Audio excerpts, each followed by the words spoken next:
Good morning India. చూడండి, నేనైతే పాల మీద మేగడంతా తీసి పెట్టుకున్నాను. ప్రతిసారి నేను ఇలాగే డైరెక్ట్గా మిక్సీ వేసేసి వెన్న తీసుకొని నెయ్యి అయితే కాస్తాను.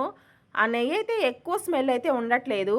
మా అమ్మ నెయ్యి తెస్తే మంచి స్మెల్ ఉంటుంది. ఏంది మా, నేను ఎప్పుడు చేసినా నెయ్యి స్మెల్ ఉండట్లేదు, నువ్వు తెస్తే ఇంత స్మెల్ ఉంటుంది అని అడిగాను. దానికైతే మా అమ్మ ఒక టెక్నిక్ అయితే చెప్పింది. ఆ టెక్నిక్ మీకు కూడా చెప్పేస్తారండి. ఇప్పుడు ఆ పాల మీద మేగడనంతా తీసుకొని దాన్ని కాసుకోవాలి.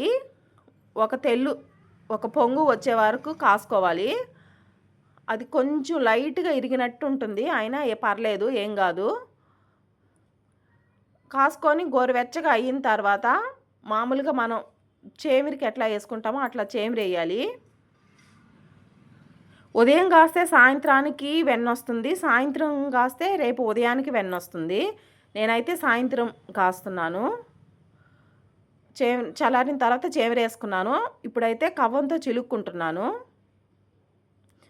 ఇలా బాగా చిలుక్కొని కాసేపట్టు ఫ్రిడ్జ్లో పెట్టామంటే వెన్న గడ్డలాగా వచ్చేస్తుంది.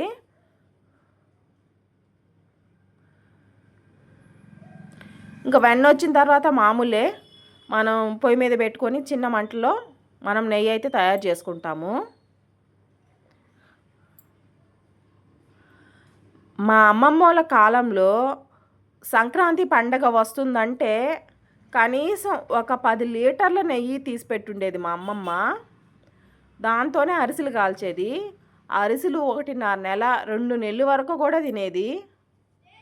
ఇప్పుడేంది, ఒక 10 అరిసెలు చేసుకున్నామా, 20 అరిసెలు చేసుకున్నామా, లేదా బయట 1 కేజీ తెచ్చుకున్నామా, తిన్నామా, అయిపోయిందా అన్నట్టుగా ఉంది. అప్పుడైతే 5 కేజీలు 6 కేజీలు బెల్లంతో చేసేవాళ్ళు. 5 కేజీల 6 కేజీల బెల్లానికి కనీసం 7-8 కేజీల రైస్ అయితే పట్టేవి. అవి మిషన్లో ఆడిచ్చేవాళ్ళు కాదు, దంచేవాళ్ళు.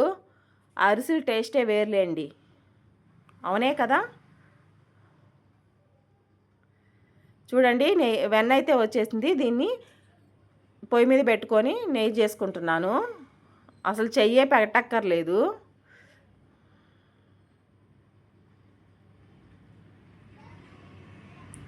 అరిసెల మీద నెయ్యి వేసుకొని పప్పు చేసుకొని అలా నానబెట్టుకొని తింటే ఏముండేదో కదా. మీకు అలవాటు ఉందా? అలవాటు ఉంటే కామెంట్ చేయండి ఒకసారి. ఇలా నెయ్యి చేస్తే పాతకాలం రోజులు గుర్తుకొచ్చాయి. మంచి స్మెల్, బయట దాకా వచ్చింది స్మెల్. మా అమ్మ కూడా చిన్నప్పుడు నెయ్యి కాసేటప్పుడు చుట్టుపక్కలంతా స్మెల్ వచ్చేది. ఏందబ్బా, నేను ప్రతిసారి నెయ్యి చేస్తే స్మెల్ ఆ వంటింట్లోనే ఉండేది, బయటికి వచ్చేది కాదు అని ఆలోచిస్తే మా అమ్మ అయితే ఈ టెక్నిక్ చెప్పింది. ఈ టెక్నిక్ అయితే చాలా బాగుంది. పాల మీద వచ్చిన వెన్న కంటే పెరుగు మీద వచ్చిన వెన్న టేస్ట్ ఎక్కువ, స్మెల్ ఎక్కువ. ఒక్కసారి అయితే ఇలా ట్రై చేయండి. నెయ్యి కూడా ఎర్రగా కాగుతుంది, బాగా వస్తుంది.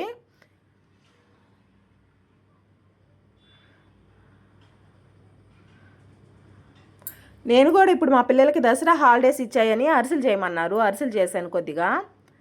ఇప్పుడు ఈ అరిసెల్లోకి నెయ్యి వేసుకొని పప్పు చేసుకుంటాం, ఒకరోజు మస్తుగా ఎంజాయ్ చేస్తాం. చూడండి, నెయ్యి అయితే వేడి మీద పోసాను, ఎట్లా ఉందో.